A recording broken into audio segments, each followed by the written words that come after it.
Hello class, my name is Shashi Pandey. I am from IIT Lucknow. So, in this is my third lecture, electrical measurement and instrumentation. In previous lecture, what we are talking about the transducers, classifications of transducers. In classification of transducer, two categories has been already covered in previous lecture. First category is on the basis of transduction form used, and second one is primary and secondary transducers. So, and in this class what new things we have to discuss, that is selection criteria of transducers. These things are also discussed in this class. First, in previous lecture, going through the previous lecture, first revise the things that what things we have to cover in that lecture. So, two portion has been already covered, that is on the basis of transduction form use, that is resistive, inductive and capacitive. इन सब के हमने examples भी देखे. With the examples हमने देखा कि कैसे कैसे हमारा ट्रांसड्यूसर एक फॉर्म से दूसरे फॉर्म में कन्वर्ट हो रहा है. रेजिस्टिव ट्रांसड्यूसर कब होता है, जब हमारा रेजिस्टेंस की वैल्यूज़ में चेंजेस होते हैं, तो वो उसको हम रेजिस्टिव ट्रांसड्यूसर के फॉर्म में कहेंगे. इंडक्टिव कब होगा, जब हमारा मैग्नेटिक सर्किट किसी भी मैग्नेटिक कॉइल को हम फोर्स अप्लाई करते हैं तो उसके अकॉर्डिंग से हमारा इंडक्टेंस कैसे चेंज होता है, तो वो इंडक्टिव ट्रांसड्यूसर हो जाएगा. सिमिलरली आपका कैपेसिटिव ट्रांसड्यूसर्स हो जाएगा. ठीक है. फिर हमने क्या पढ़ा था, primary and secondary transducer. Primary and secondary transducers में हमने देखा था कि बेसिकली ये सेटअप होता है, इसमें दो ट्रांसड्यूसर्स को कंबाइन करके बनाया जाता है. ठीक है. उसमें एक जो होगा वो आपका एज ए प्राइमरी ट्रांसड्यूसर काम करेगा, दूसरा जो होगा आपका सेकेंडरी ट्रांसड्यूसर के तरीके से काम करेगा. ठीक है. इसके हमने एग्जाम्पल्स भी देखे थे. ठीक है. तो एग्जाम्पल्स में क्या था, हमने बॉर्डन ट्यूब एंड एलवीडीटी देखा था, उसको हमने ब्रीफली एक्सप्लेन किया था कि कैसे हमारा एक फॉर्म से एनर्जी दूसरे फॉर्म में कन्वर्ट हो रही है. ठीक है. हमने डायग्राम के थ्रू से, डायग्राम के हेल्प से बताया था बेसिकली कि हमारा बॉर्डन ट्यूब की हेल्प से अगर हम प्रेशर अप्लाई करेंगे तो वो pressure will be getting converted into displacement, then displacement is further getting converted into the output voltage. Okay, with the help of LVDT. तो इन दैट केस हमारा प्राइमरी ट्रांसड्यूसर बॉर्डन ट्यूब हो गया और secondary हमारा हो गया LVDT. तो these things are briefly discussed in the previous lecture. So, moving to the next classification, that is your passive and active transducers. Okay. So, passive transducers are basically if the transducer derive the power required for the transduction from an auxiliary power source, ठीक है, then this kind of transducer are known as passive transducers. ठीक है. तो passive transducer basically ये self generated नहीं होते हैं, this is externally powered transducers. ठीक है. मीन्स हमें अगर किसी भी वोल्टेज या फिर वोल्टेज सोर्स या करंट सोर्स कुछ भी देना पड़ेगा उसको एक्साइट कराने के लिए, तो this type of transducers are known as passive transducers. ठीक है. Power required for transduction for an auxiliary power source, means हमें एक एक्सटर्नली कनेक्टेड पावर सोर्स की ज़रूरत होगी इसको एक्साइट करने के लिए. ठीक है. तो हम एग्जांपल्स की बात करें तो एलवीडीटी और पोटेंशियोमीटर है. ठीक है. एलवीडीटी और पोटेंशियोमीटर है.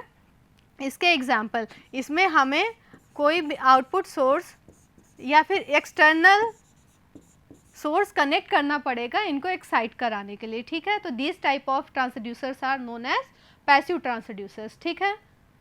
नेक्स्ट आपका एक्टिव ट्रांसड्यूसर क्या होता है. Active transducer derive the power from the input और physical quantity being measured, they develop their own voltage और करंट आउटपुट. ठीक है. इसमें क्या होगा, जो हम इनपुट सिग्नल दे रहे हैं उसी से ये अपनी पावर जनरेट करेंगे और वो अपनी खुद इनपुट वोल्टेज और करंट फॉर्म जनरेट करेंगे. ठीक है. तो this type of source, this type of transducer are basically known as active type of transducers. ठीक है. इस ट्रांसड्यूसर को हम और भी क्या कह सकते हैं, सेल्फ जनरेटिंग ट्रांसड्यूसर्स. ठीक है. मीन्स कोई एक्सटर्नल सोर्स हम यूज़ नहीं कर रहे हैं. ठीक. तो there is no need of any source, then these type of transducers are active transducers. ठीक है। इसमें कोई भी एक्सटर्नल सोर्स की ज़रूरत नहीं पड़ती है। ये इसका सेटअप कुछ ऐसा होता है कि ये इंटरनली ही अपने आप को एक्साइट करके वो ट्रांसफॉर्मेशन करता है एक फॉर्म ऑफ एनर्जी को दूसरे फॉर्म। जैसे इसके कुछ एग्जांपल्स होते हैं थर्मोकपल एंड पीजो इलेक्ट्रिक, ठीक है, पीजो इलेक्ट्रिक क्रिस्टल्स। तो ये देखेंगे, ठीक है, कि क्या कैसे इसको चेंज करता है, कन्वर्ट करता है। इसका हमने एग्जाम्पल अपने पैसिव ट्रांसड्यूसर्स के कौन कौन से एग्जाम्पल्स देखे थे, एलवीडीटी और पोटेंशियोमीटर। एलवीडीटी हमने डिस्कस कर दिया था, पोटेंशियोमीटर हम देखते हैं कि कैसे ये काम करता है बेसिकली।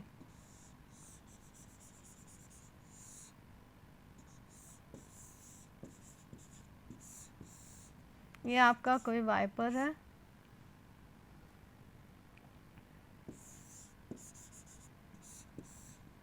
ठीक है, ये आपका आरटी है रेजिस्टेंस। पोटेंशियोमीटर बेसिकली वर्क कैसे करता है, ये आपकी लेंथ, आपका टोटल लेंथ हो गया आर, सॉरी लेंथ हो गया L, this is your wiper. तो बेसिकली पोटेंशियोमीटर क्या होता है, ये आपका आउटपुट वोल्टेज हो जाए, sorry this is your input voltage and this is your output E naught, okay. यहाँ से हमारा आउटपुट वोल्टेज मिलेगा, ठीक। तो इस वाइपर की हेल्प से हमारा जो ये वाइपर की हेल्प से जैसे भी रेजिस्टेंस की ये लेंथ है, ठीक है, ये हमारा वाइपर इस तरीके से चेंज होगा, उसके अकॉर्डिंग हमारा आउटपुट वोल्टेज चेंज होगा, ठीक है। ये आपका इनपुट वोल्टेज सोर्स है,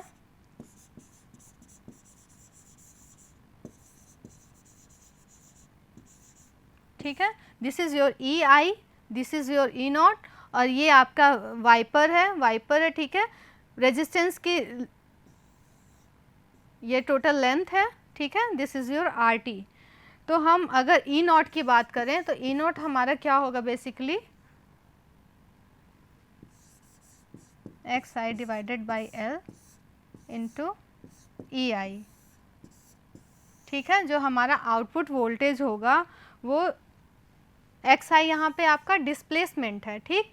तो यहाँ से हम एक्स आई की वैल्यू कैलकुलेट करेंगे, तो आपका क्या आ जाएगा, x I E naught divided by E I into L, ठीक है। तो एक्स आई मीन्स आपका डिस्प्लेसमेंट जो होगा वो आउटपुट वोल्टेज के प्रोपोर्शन और ये रेजिस्टेंस की जो लेंथ है उसके अकॉर्डिंग चेंज होगा, ठीक है। तो हमारा जो पोटेंशियोमीटर का फंक्शन हमने देखा कि ये कैसे काम करता है। पोटेंशियोमीटर बेसिकली हमारा जो डिस्प्लेसमेंट है वो ratio of output divided by input voltage in multiplied by length of resistance, ठीक है। तो इस तरीके से हमारा डिस्प्लेसमेंट कैलकुलेट हो जाएगा। तो हमारा हमने देखा था कि हमारा इसको एक्साइट करने के लिए हमें देखो सोर्स की ज़रूरत पड़ रही है, तो ये आपका क्या हो गया, पैसिव एलिमेंट, ठीक है। तो डिस्प्लेसमेंट जो होगा, डिस्प्लेसमेंट ये वाइपर का जो डिस्प्लेसमेंट होगा वो हमारा E naught divided by E I into L के इक्विवेलेंट होगा, ठीक है। तो ये हमारा हो गया बेसिकली पोटेंशियोमीटर, ठीक है। पोटेंशियोमीटर हमारा लेंथ के अकॉर्डिंग हमारा रेजिस्टेंस की वैल्यू चेंज हो रही है और उस वैल्यू को हम वोल्टेज के टर्म में कैलकुलेट कर रहे हैं, ठीक है, कि हमारा डिस्प्लेसमेंट की value in terms of voltage हमारी आ जा रही है। तो ये हमारा पोटेंशियोमीटर का बेसिकली फंक्शन हो गया। तो हमने अभी देखा पैसिव ट्रांसड्यूसर का एग्जांपल, एलवीडीटी हमने पढ़ लिया था, पोटेंशियोमीटर भी देख लिया कि कैसे पोटेंशियोमीटर हमारे लेंथ के अकॉर्डिंग हमारा वोल्टेज चेंज होता है, ठीक है। तो फिर हमने एक्टिव ट्रांसड्यूसर्स बताया। एक्टिव ट्रांसड्यूसर्स क्या होते हैं, इसमें सेल्फ जनरेटिंग ट्रांसड्यूसर्स होते हैं, इसमें कोई भी एक्सटर्नल सोर्स की ज़रूरत नहीं होती है। उसके एग्जांपल्स थर्मोकपल और पीजो इलेक्ट्रिक क्रिस्टल, ठीक है। थर्मोकपल मैंने बताया था, जैसे दो मेटल है, ठीक है, 0 degree centigrade, T degree centigrade, ठीक है। आपस में कनेक्ट करेंगे तो बेसिकली हमारा इसका टेम्परेचर, हीट का मूवमेंट होगा, फिर उस हीट के मूवमेंट से हमारा टेम्परेचर मेज़र कर लेंगे, ठीक है। तो ये आपका सेल्फ जनरेटेड है, ठीक है, इसमें कोई भी एक्सटर्नल सोर्स की ज़रूरत नहीं पड़ रही है। इसी तरीके से piezo electric crystal, piezo electric crystal कैसे होता है, बेसिकली ये आपका बेस है, ओके, इसके ऊपर हमने मास, ठीक है, ये क्रिस्टल है, ठीक, एक्सीलरेशन,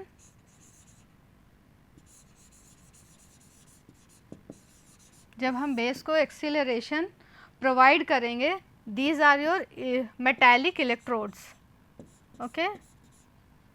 तो हमारा पीजो इलेक्ट्रिक जो क्रिस्टल है उसका कुछ इस तरीके से डायग्राम होता है, ठीक, ये हमारे मेटालिक इलेक्ट्रोड्स होते हैं। इसमें भी देखो सेल्फ जनरेट हो जाएगा, कोई भी एक्सटर्नल सोर्स की ज़रूरत नहीं पड़ेगी, ठीक है। देखो हमने एक बेस में एक्सीलरेशन प्रोवाइड किया, तो एक्सीलरेशन से हमारा फोर्स इंड्यूस होगा, वो फोर्स हमारे इस क्रिस्टल के मास को चेंज करेगा, ठीक है। उस क्रिस्टल के मास के चेंज होने से हमारा यहाँ से आउटपुट वोल्टेज ऑब्टेन हो जाएगा, ओके, आउटपुट वोल्टेज ऑब्टेन हो जाएगा, ठीक है। तो इसमें देखो हमें आउटपुट वोल्टेज ऑब्टेन करने के लिए कोई भी एक्सटर्नल सोर्स हमने यूज़ नहीं किया है, हमने इस सिस्टम के सेटअप से ही हमें आउटपुट वोल्टेज मिल गया, मींस कोई भी एक्सटर्नल सोर्स हमने अप्लाई नहीं किया है। तो this type of example is known as your, this type of setup is known as your active transducers, ठीक है। एक्टिव ट्रांसड्यूसर में बेसिकली हमारा पीजो इलेक्ट्रिक क्रिस्टल है। पीजो इलेक्ट्रिक क्रिस्टल को हम कैसे वर्क कर रहे हैं, जैसे इसके बेस में जब हम एक्सीलरेशन प्रोवाइड करेंगे, उस क्रिस्टल में एक्सीलरेशन जब प्रोवाइड करेंगे तो उसके मास में चेंज होगा, उस मास के चेंज को हम आउटपुट वोल्टेज के टर्म में कैलकुलेट कर लेंगे, ठीक है। तो इस तरीके से हमारा ये जो पीजो इलेक्ट्रिक क्रिस्टल है वो किस कैटेगरी में आएगा, आपका एक्टिव ट्रांसड्यूसर्स में आएगा। तो हमने ये कैटेगरी भी कवर करी, आपका passive transducer and active transducer. I hope this topic is clear to you people. So moving further, another classification is analog and digital transducers. Basically analog and digital transducers convert, analog transducer क्या होता है, converts the input quantity into an analog output which is a continuous function of time। इसमें देखो analogue transducer basically क्या इसका मतलब है कि हमें जो आउटपुट मिलेगा वो हमारा एनालॉग फॉर्म में मिलेगा, मींस कंटिन्यूस फॉर्म में मिलेगा, ठीक है। जैसे हम आउटपुट के नेचर के अकॉर्डिंग ही हम किसका ट्रांसड्यूसर का क्लासिफिकेशन कर रहे थे, ठीक है। इधर हमें इलेक्ट्रिकल आउटपुट मिल रहा तो वो इलेक्ट्रिकल ट्रांसड्यूसर हो गया, ठीक है, और फिर मैकेनिकल मिल रहा तो मैकेनिकल ट्रांसड्यूसर। तो इस तरीके से हमने नेचर ऑफ आउटपुट के अकॉर्डिंग ही हमने क्लासिफिकेशन किया था ट्रांसड्यूसर्स का। तो अब इसमें उसमें फर्दर क्लासिफिकेशंस की बात करें तो हमारा एनालॉग एंड डिजिटल ट्रांसड्यूसर है। एनालॉग ट्रांसड्यूसर में हमें जो आउटपुट मिलेगा वो एनालॉग फॉर्म में मिलेगा, मींस कंटिन्यूअस फॉर्म में मिलेगा, ठीक है। कुछ इस तरीके से हमारा मिलेगा सिग्नल, ठीक। तो इस टाइप से हमारा जो कंटिन्यूअस फंक्शन ऑफ टाइम रहेगा, ठीक। अब डिजिटल ट्रांसड्यूसर की बात करें, डिजिटल ट्रांसड्यूसर क्या होता है, converts the input quantity into digital output which is in the form of pulses, ठीक है। इसका वैसे वर्षा अगर बात करें कि जैसे डिजिटल ट्रांसड्यूसर क्या होगा, इसमें जो हमें आउटपुट मिलेगा वो डिजिटल फॉर्म में मिलेगा। डिजिटल फॉर्म क्या होता है, या तो 0 होगा या 1 होगा, means in terms of pulses मिलेगा, ठीक है। इस तरीके से हमें पल्सेस मिलेगा, मींस कंटिन्यूएशन नहीं मिलेगा, डिस्क्रीट फंक्शन मिलेगा, ओके। तो इसको हम 0 या 1 से रिप्रेजेंट करेंगे, ठीक है। इसको मेज़र करने के लिए ग्लास स्केल होती है, मेटल स्केल होती है, ठीक है। 0 को हम ओपेक बोलते हैं, 1 को बोलते हैं transparent. These are the basically कैसे हम कैलिब्रेट करते हैं, रीड कैसे करते हैं, ठीक है। तो ये कंडक्टिंग सरफेसेस के लिए होता है। These are your non conducting areas.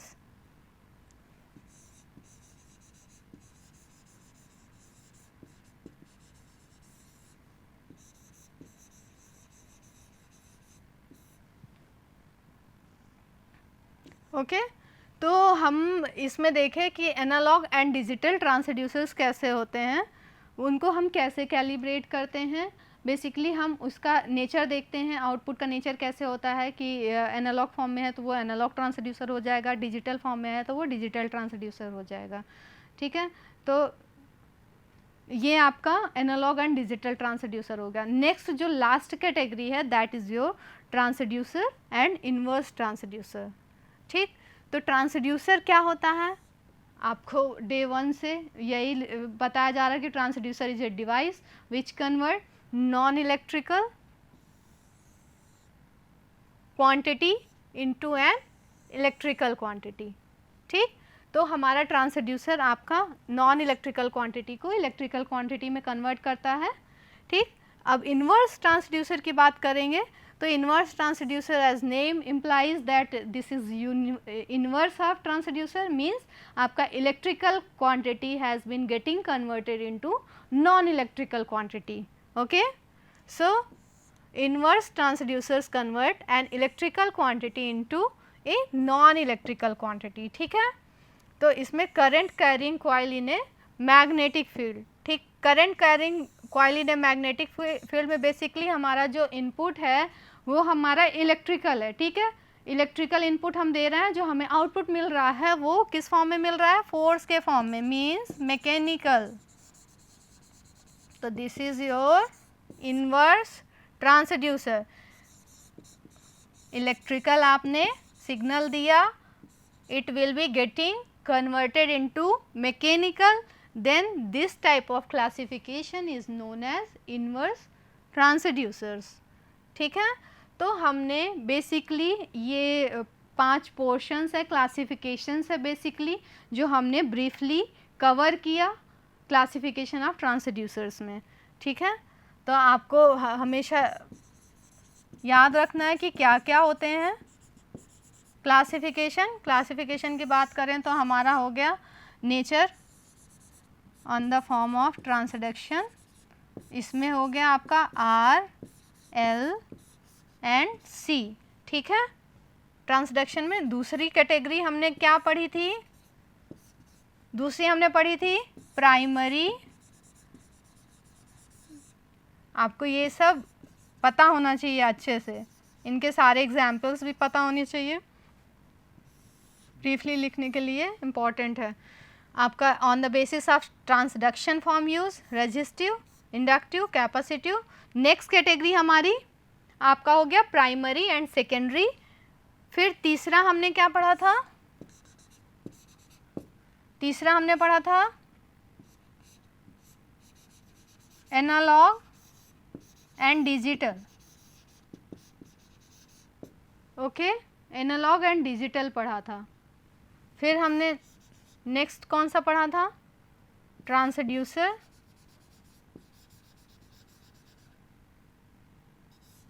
और इन्वर्स ट्रांसड्यूसर। तो ये हमारी वेरियस कैटेगरीज हो गई जिसको हमने ब्रीफली कवर किया है, ठीक है।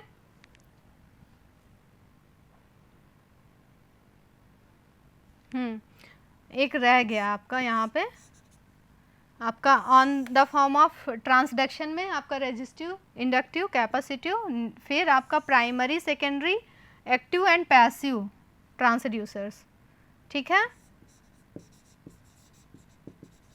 एक्टिव एंड पैसिव ट्रांसड्यूसर्स, ठीक। तो primary, secondary, active, passive transducer, analog and digital transducer and inverse transducer. So this topic has been briefly covered. in this lecture. Moving further to the next topic. तो हमने अभी तक क्या क्या देखा कि ट्रांसड्यूसर क्या होता है, what is the necessity of transducer, क्यों इसकी ज़रूरत पड़ी.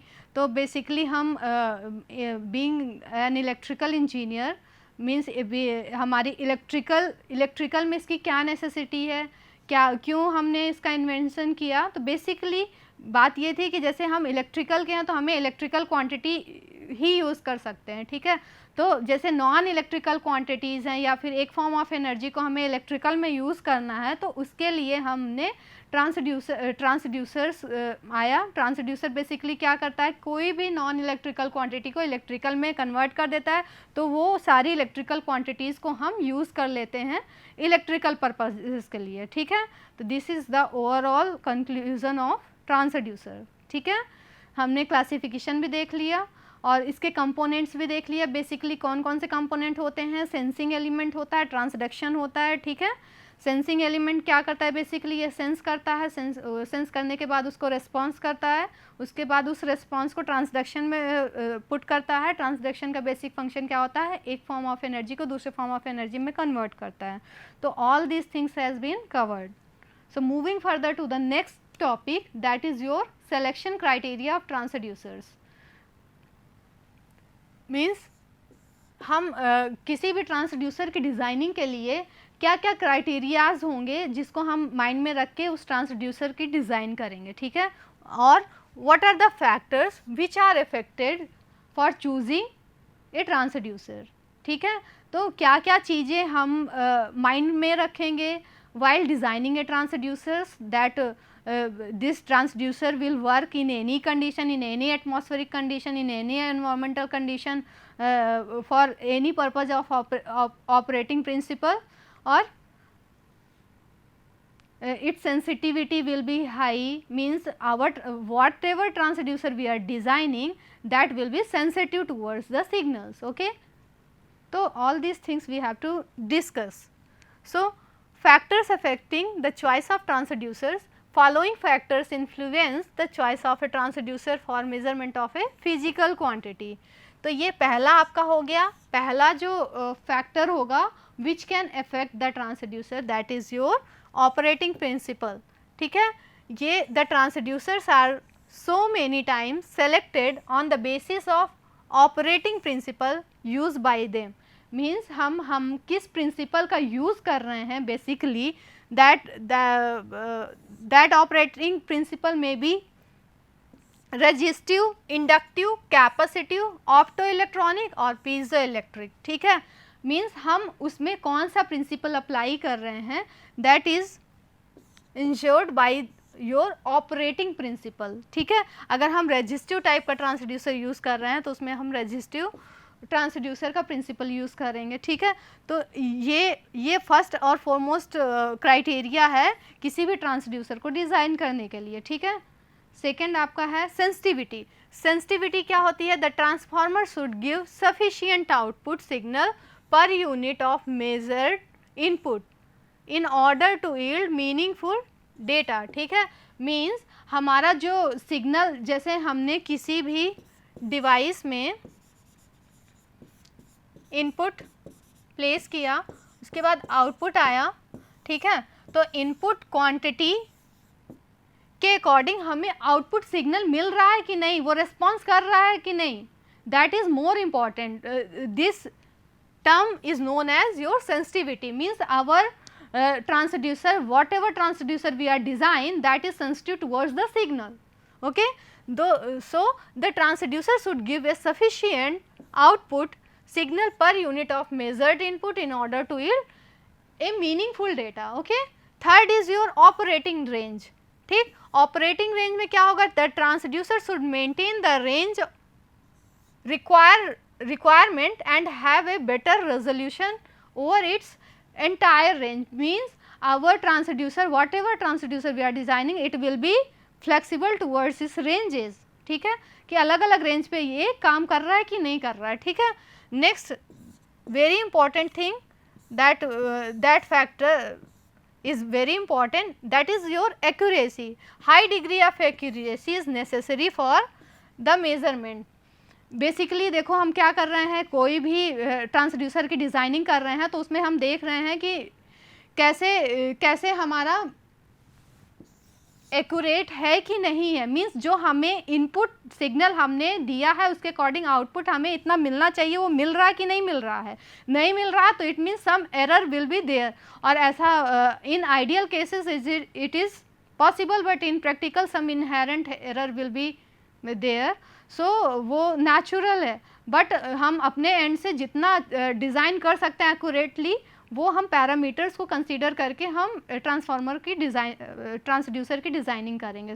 Okay, so other factors are also there, we will discuss in the next lecture. So what things we have to cover in this, क्या क्या हमने चीज़ें पढ़ी, जो रिमेनिंग क्लासिफिकेशन रह गया था वो देखा हमने, ठीक है। आपका analog and digital, inverse transducer and transducers, उसके एग्जांपल्स देखे। उसके बाद हमने देखा selection criteria of transducer, what are the criterias in which we have to design a transducers. तो हमने देखा इसका operating principle, sensitivity, operating range and accuracy, these are the things which are very much important and we should keep in mind while designing a transducers। तो और भी सारे इसके factors हैं जो हम डिटेल में डिस्कस करेंगे नेक्स्ट क्लास में। So this is all for this class. Okay, thank you class, we will meet in next lecture. Thank you.